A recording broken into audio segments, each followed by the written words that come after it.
Leadership law number 8, the law of intuition. Leaders evaluate everything with a leadership bias. During the last 25 years that I've spoken to audiences about the 21 laws of leadership, I found that the law of intuition is the most difficult to teach. When I talk about it, natural leaders get it instantly, learned leaders get it eventually, and non-leaders just look at me blankly. Leaders look at things differently than others do, and they evaluate everything according to their leadership bias. Now, what do I mean by that? While other people see a production problem, leaders look for the leadership breakdown that may have caused it. While others identify a cash flow issue, leaders identify a failure in leadership planning. While investors celebrate a successful quarter, leaders are aware of the leadership decisions that made it possible. You see, good leaders have a bias or a filter that causes them to look for the leadership dynamics first to explain the results in an organization or a team.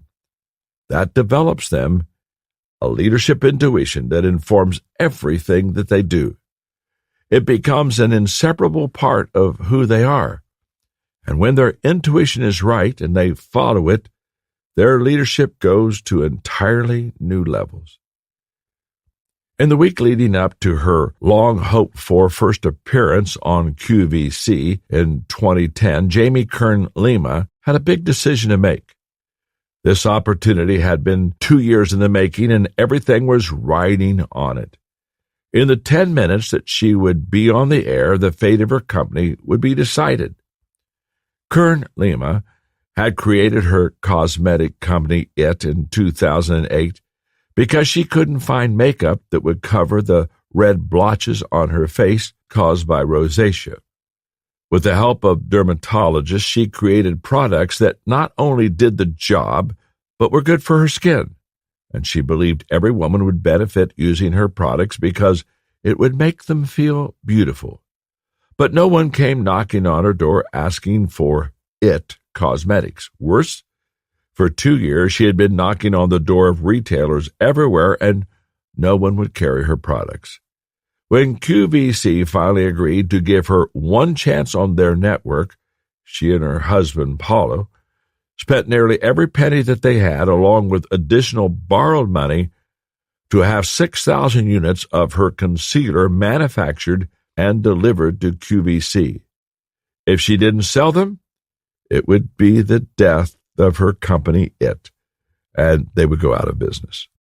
With the stakes so high, she decided to get the advice of consultants.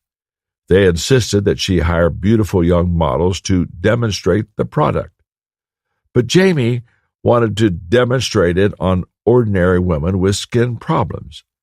She sat outside the QVC studio every day for a week, trying to make the gut-wrenching decision. Finally, she decided to follow her intuition.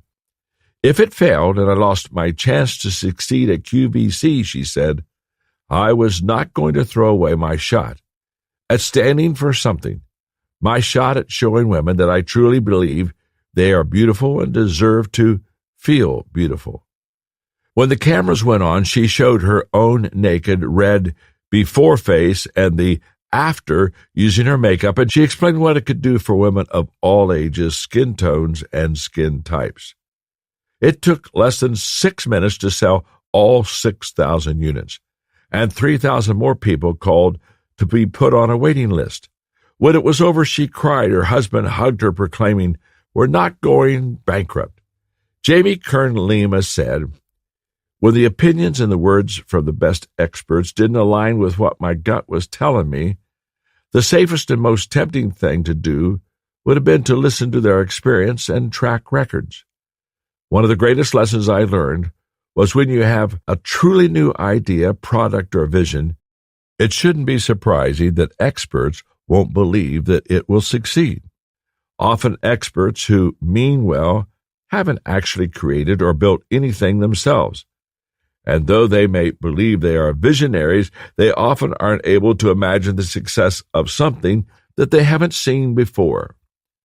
Jamie Kern Lima went on to appear on QVC more than 1,000 times, and It Cosmetics became the network's largest beauty brand. Soon, It Cosmetics was carried in Ulta, Sephora, and other retailers, and in 2016, L'Oreal purchased it for $1.2 billion. Even during the negotiations with L'Oreal, her leadership instincts served her well, and at the time L'Oreal approached her, several other potential buyers also showed their interest. When L'Oreal made their initial offer, Jamie followed her leadership intuition and turned it down, even though the offer was much more than expected. She knew it was less than what the company was worth, and she traces it back to that important decision she made before her first time on QVC, making the decision to trust my gut when literally everything was on the line opened every door afterward. Intuition is so difficult to explain because it's not concrete. It doesn't rely on just empirical evidence. Former Secretary of State Colin Powell provided a good explanation of the use of leadership intuition and its importance. He observed that many leaders have trouble when they desire to have an exhaustive amount of data or wait to have all their questions answered. Powell said that his practice was to make a leadership decision after gathering only 40 to 60% of the information that could be obtained. He used his experience to make up the difference. In other words, he based his leadership decisions as much on intuition as on facts. He relied on the law of intuition. Because of their intuition, leaders evaluate everything with a leadership bias. People born with natural leadership ability are especially strong in the area of leadership intuition. Others have to work hard to develop and hone it. But either way, intuition comes from two things: learned skills and natural ability, which comes in a person's areas of strength. It is informed intuition, and it causes leadership issues to jump out to a leader in a way that they don't with others. I regard leadership intuition as the ability of leaders to read what's going on. And for that reason, I say that leaders are readers. In all kinds of circumstances, leaders pick up on details that might elude others. They tune in to leadership dynamics. Many leaders describe this as an ability to smell things in their organization. They can sense people's attitudes. They're able to measure the chemistry of a team. They can tell when things are humming and when they're winding down or getting ready to grind to a halt. They don't need to sift through stats, read reports, or examine the balance sheet. They know the situation before they have all the facts. That is the result of leadership intuition. As I explained in the law of navigation, leaders see more and before others. They intuitively see and understand the big picture, the opportunity, and the future. And they sense these things before others around them are aware of that. That's what Jamie Kern-Lima did. She understood that women everywhere wanted makeup and skin products that worked for them, not just beautiful models in their 20s. And that's why she started it in her living room and was able to sell it as $1 billion business less than a decade later. Her intuition was so dead-on correct that in the first 2 years it was owned by L'Oreal, the revenue nearly doubled. Jamie read the situation and followed her intuition, and time proved her right. Most workers are focused on their current work. They think in terms of tasks at hand and projects or specific goals. That is as it should be. Most managers are concerned with efficiency and effectiveness. They often possess a broader view than employees, thinking in terms of processes over weeks, months, or even years. But leaders take an even broader view. They look at years, decades, and even generations ahead. Everything that happens around us does so in the context of a bigger picture.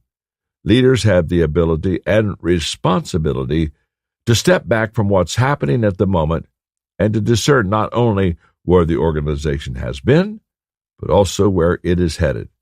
Sometimes they can accomplish this through analysis, but often the best leaders sense it first and then find data to explain it later. Their intuition tells them that something is happening, that conditions are changing, and that trouble or opportunity is coming. Leaders must always be a few steps ahead of their best people, or they're not really leading. They can do that only if they're able to read trends. A major difference between leaders and everyone else is the way they see resources. A good worker encounters a challenge and thinks, "What can I do to help?"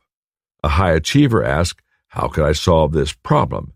A peak performer wonders, "What must I do to reach the level so that I can overcome this?" Leaders think differently. They think in terms of resources and how to maximize them. They see a challenge, problem, or opportunity, and they think, who is the best person to take this on? What resources, raw material, technology, information, people, and so forth can help us? What will this take financially? How can I encourage my team to achieve success? Leaders see everything with a leadership bias. Their focus is on mobilizing people and leveraging resources to achieve their goals rather than on just using their own individual efforts. Leaders who want to succeed maximize every asset and resource they have for the benefit of their organization. For that reason, they are continually aware of what they have at their disposal.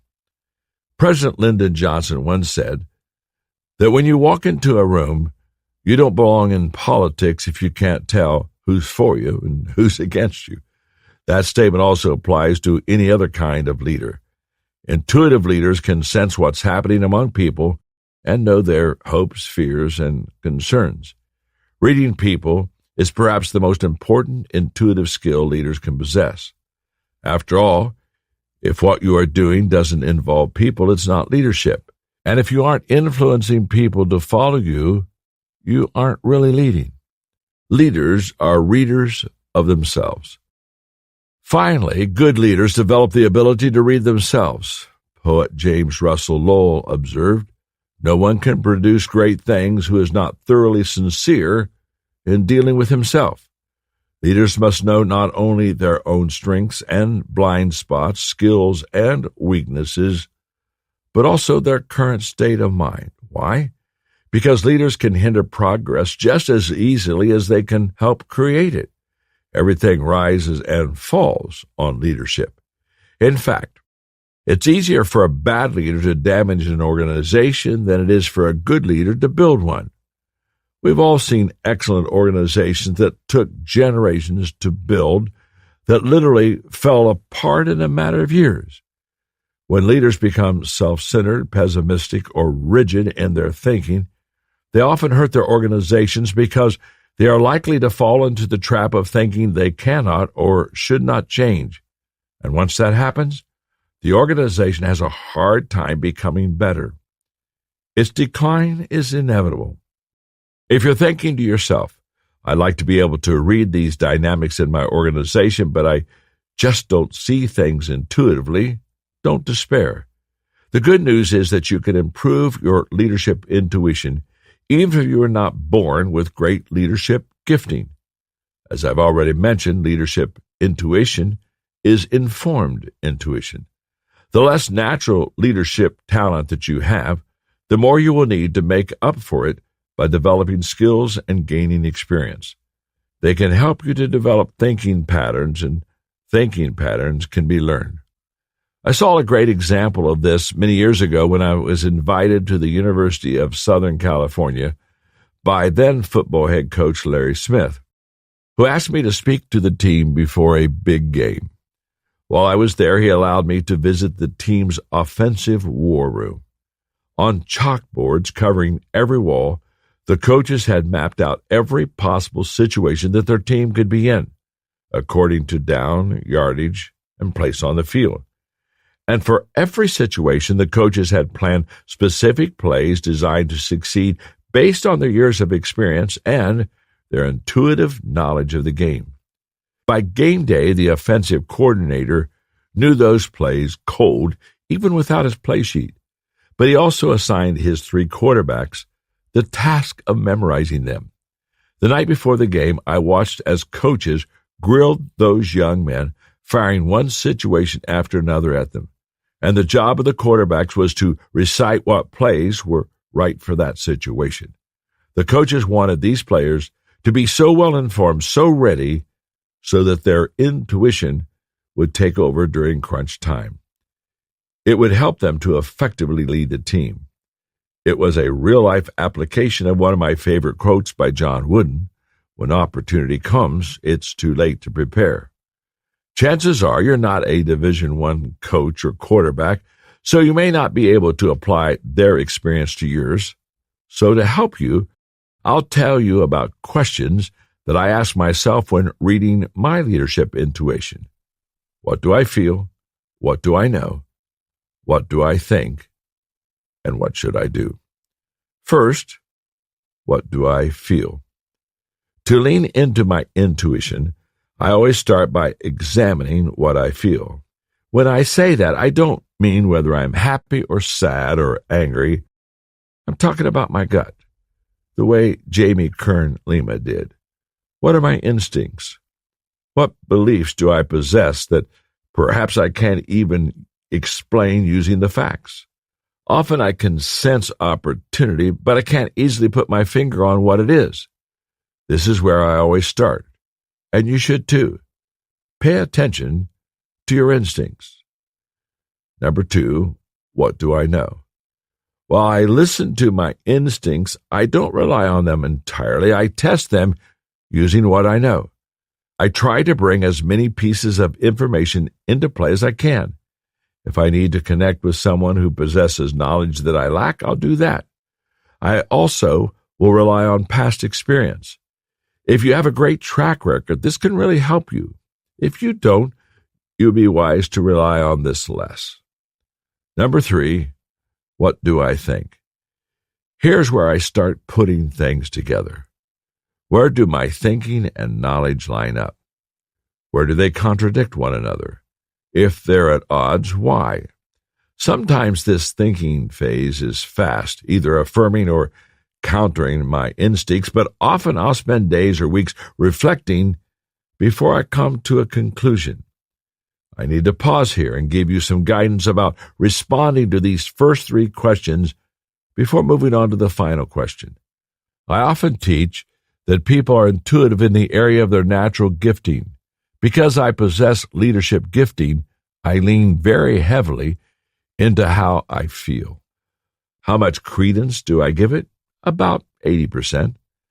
I follow my leadership instincts as far as I can because I've learned that I can trust them. I temper them with what I know and with what I think.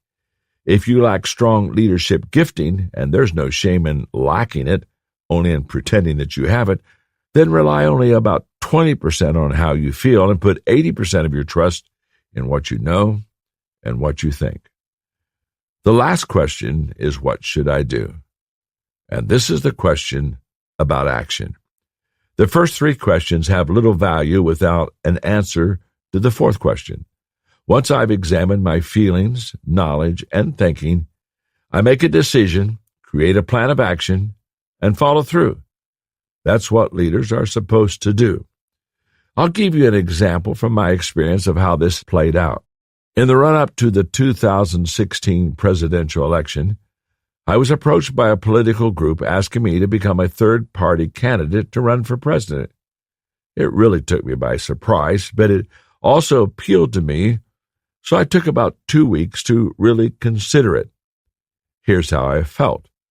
Like many people, I was frustrated with Washington, and I was tired of partisan politics and the fighting, and I was frustrated that political leaders no longer communicated or worked with one another.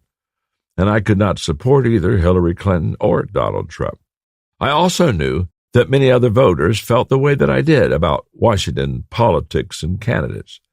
I knew I would be able to communicate with people and work with them to create positive compromises. But I also knew it was relatively late in the game to start to run for office, and I knew that a third-party candidate had never won a presidential election. As much as I wanted to serve the country and work to change the sense of division and hostility in the United States, I thought I could never be anything other than a spoiler who took away votes from the other candidates but could not win. So I decided that what I should do is pass. One of the most remarkable stories of intuition in the last 50 years is that of Apple. Just about everyone knows about this company. It was created in 1976 by Steve Jobs and Steve Wozniak in a garage, and just 4 years later, the business went public, opening at $22 a share and selling 4.6 million shares. It made more than 40 employees and investors millionaires overnight. In the years since then, Apple's success, stock value, and ability to capture customers has fluctuated wildly. Founder Steve Jobs was pushed out of Apple in 1985, but the company was unable to reestablish the success of its glory days when it sold 14.6% of all personal computers in the United States. By 1997, sales were down to 3.5%. That was when Apple looked to the leadership of its original founder, Steve Jobs, for help, and they brought him back. Jobs intuitively reviewed the situation and immediately took action. He knew that improvement was impossible without a change in leadership, so he quickly dismissed all but 2 of the previous board members and installed new ones. He made changes in the executive leadership, and he fired the company's ad agency and held a competition for the account among 3 firms. He also refocused the company. Jobs wanted to get back to the basics of what Apple had always done best, use its individuality to create products that made a difference. At the time, Jobs said, "We've reviewed the roadmap of new products and axed more than 70% of the projects, keeping the 30% that were gems. Plus, we're adding new ones that are a whole new paradigm of looking at computers." At that time, many computer manufacturers were working to create personal digital assistants. Jobs followed his intuition and was busy inventing a new way for people to listen to music. In 2001, he launched the iPod and the Apple Music Store. Ben Noss, who was one of the insiders of the project, said, "The interesting thing about the iPod is that since it started, it had 100% of Steve Jobs' time. Not many projects get that. He was heavily involved in every single aspect of the project." Why did Jobs do that? Because his intuition as a leader made him understand the impact that the device could make, and it's consistent with his vision of creating a digital lifestyle. Within 4 years, Apple possessed 75% of the world market for digital music players. In 2007, Jobs launched the iPhone, which created an even bigger digital revolution. Not only did the iPhone make PDAs and MP3 players like the iPod obsolete, it changed the way people lived and interacted. Sadly, Jobs died of cancer in 2011, but the company was already on an incredible trajectory. In 2013, Apple was named the most valuable company in the world. It remained at the top for 5 consecutive years, and it continues to innovate without Jobs. In 2015, it introduced the Apple Watch. Nearly half of all the smartwatches ever sold in the world have been manufactured by Apple. The story of Steve Jobs and Apple is a reminder that leadership is really more art than science. The principles of leadership are constant, but the application changes with every leader and every situation. That's why it requires intuition. Without it, leaders get blindsided, and that's one of the worst things that can happen to a leader. If you want to lead long, lead well, and stay ahead of others, you've got to obey the law of intuition. When I teach the law of intuition to conferences, as I stated, as I read in the chapter, I find it very difficult. And so I really try to help people understand that they are intuitive in the area of their giftedness. I didn't spend as much time probably as I should have in that chapter talking about this, But let me kind of pull it out for you right now. Every person is intuitive, but they're intuitive only in the area of their giftedness. So when I have somebody come up to me and say, well, I'm not an intuitive person, I say, oh, yes, you are. You just have to find out what you're gifted in. And the moment that you find out what is natural to you, that's when you're going to find what becomes intuitive to you also. So the challenge is always a person trying to be intuitive as a leader when they don't have leadership, natural abilities, and natural gifts. And I said in the chapter, and I think I did well on this part, that you can get experiences and you can practice leadership until that does help you become more intuitive, and that's very true. But I'm going to also be honest with you. Intuitiveness really favors the highly gifted person. I guess the best way I can explain that is my wife, Margaret, is very gifted in the area of color. She's a good decorator. She does great with clothes. She's just gifted in color, and she can put different colors together, and she's an artist. She is. I'm gifted in communication. Sometimes somebody might ask Margaret to speak, and she'll come to me and she'll say, they really want me to speak to them. And I really try to discourage it because she's not naturally gifted as a speaker. And in fact, her first question when she gets ready to develop a talk is, how do I start? Well, I don't mean this wrong, but if you're going to ask somebody how you start, it's probably not your gift. But let me just flip that around because I'm not gifted at all in the area of color. And so sometimes, I'll go into my closet and I'll stare at the clothes I have and I have no clue what to wear. And I put something on only to go out of the closet, and she walks with me back into the closet and says, let me tell you, that won't work. And she tries to explain to me how colors work together. And well, she's been doing it for 50 plus years and it still isn't working. Now, it's not because I'm not wanting to learn. It's because I don't have any giftedness in the area of color. Now, I tell you that illustration because I want to encourage you on this incredible law to ask yourself, what am I highly gifted in? What's really natural for me? Take whatever that is and use that intuition to help you lead better. That's why I say that you need to have a leadership team, because different leaders are gifted differently, so therefore they're intuitive differently, so they help you discover and have less blind spots. Well, it's an incredible law. It really does work. It's just hard to know how it does. But I did my best to kind of, just kind of open the back door and let you in there and kind of share with you that this law of intuition, it's very difficult to teach. It's very difficult to practice. But if you'll do it in the area of your giftedness, you'll find your quickest success. Hey, good luck.